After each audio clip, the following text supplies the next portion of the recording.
Hi, I'm Mike from PokeTips, and this just in. Over the past few days, Nintendo of Europe and Nintendo of Japan have both been sending out surveys about Pokemon Sword and Shield and are looking for feedback about these upcoming games. This is pretty interesting because it comes right after one of the biggest Pokemon controversies ever, the National Dex fiasco.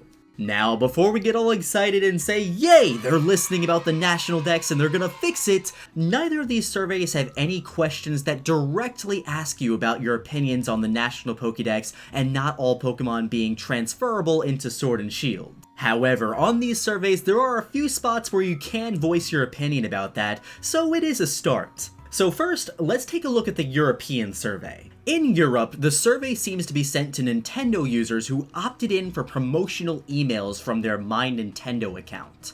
From what I've seen, they started sending out these surveys about 4 days ago, with more people getting them recently. One Reddit user who received the survey said it took them about 45 minutes to complete the whole thing, so it's definitely not just answer a few questions and you're done. It's pretty detailed. However, since the survey is targeted at European players and I live in the United States, unfortunately I wasn't able to see the survey for myself. In addition, the survey is a one-time thing, which means once you click the link and open it, you can't go back to it, so online it's hard to find screenshots of all the questions. However, a Reddit user by the name of Golf85 was nice enough not only to answer the survey, but also to document a little bit about the questions that they were asked. I read through their documentation, and this is what I found the most interesting about the survey. So first off, one of the most interesting things about the European survey is in the beginning, they mentioned that they were mostly interested in opinions from people aged 7 to 15. Now, what 7 to 15-year-old is going to answer a 45-minute survey? I don't really know, but just keep that in mind because if you're old like me, you're probably not their target demographic anymore. Next, like I mentioned a little bit before, the survey made no direct mention of transferring Pokemon from previous games, but they did, however, ask a few questions like, what Pokemon do you prefer to find in new games? With answers being new Pokemon, like new to that game, old Pokemon, like Pokemon that were in other games, or regional forms. Now, I found it kind of interesting that they mentioned regional forms here because it makes it sound like in the future they're planning on introducing more regional forms to the Pokemon franchise. The survey asked a few questions about the wild area and asked what features you found the most interesting about it, like traveling back to old areas through the wild area, the weather system, finding very strong Pokemon that you'll have to come back later to catch, and the controllable camera. And speaking of the camera, they also asked if Pokemon fans prefer the camera being automatic or if they prefer having it being user-controlled. Their survey also asked a few questions about battle mechanics like Dynamax, Mega Evolution, and Z-moves, and there was even a question on the survey that asked which one of these mechanics you like the most. Based on that question, even though Dynamax and Z-moves aren't going to be in Sword and Shield, I definitely don't think we've seen the last of them.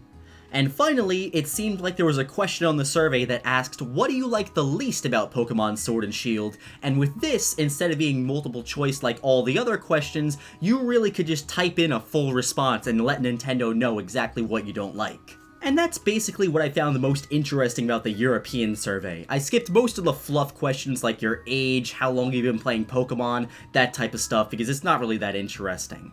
Now, if you get the survey and you have the time, definitely answer it. If I lived in Europe, I would love to answer this survey about Sword and Shield. Now, the Japanese survey, on the other hand, is totally different. For starters, anybody can look at the survey and take it. I'll have it linked in the description if you want to check it out for yourself. So let's take a look at the Japanese survey. I'm looking at a translated version, so it might not be 100% accurate, but it should be pretty close. So question 1 and 2 just seem like your normal stuff, age and gender. It looks like number 3 is just asking how much do you know about the new games coming out in Pokemon.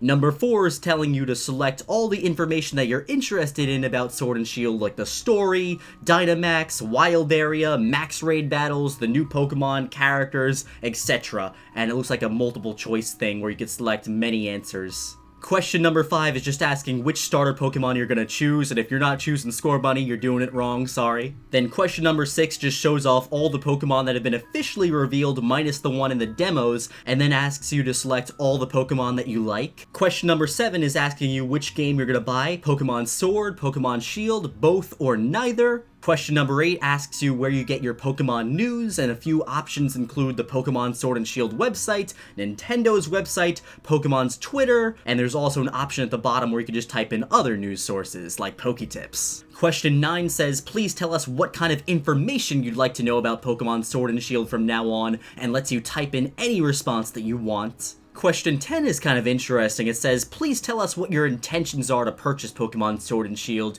You either plan to buy it, you're worried about buying it, or there's no plan to buy it at all. Question 11 is asking you if you plan to reserve Pokemon Sword and Shield and pre-order it. Question 12 asks you which Pokemon games have you played before, and it has all the main series Pokemon games all the way back until Red, Blue, and Yellow, kinda cool. And question 13, the final question on the Japanese survey, is basically asking you if you have a Nintendo Switch or not. So from what I've seen and what I've heard, it seems like the Japanese survey is a lot less detailed than the European survey, although it is still nice to see that both Nintendo of Europe and Nintendo of Japan are both conducting surveys and really want to know how you feel about Pokemon Sword and Shield. I'm very curious to see if Nintendo of America is going to do something like this anytime soon. In the comment section below, tell me, do you think Nintendo is going to use the information they get from these surveys and make Sword and Shield better? Let me know your opinion in the comment section.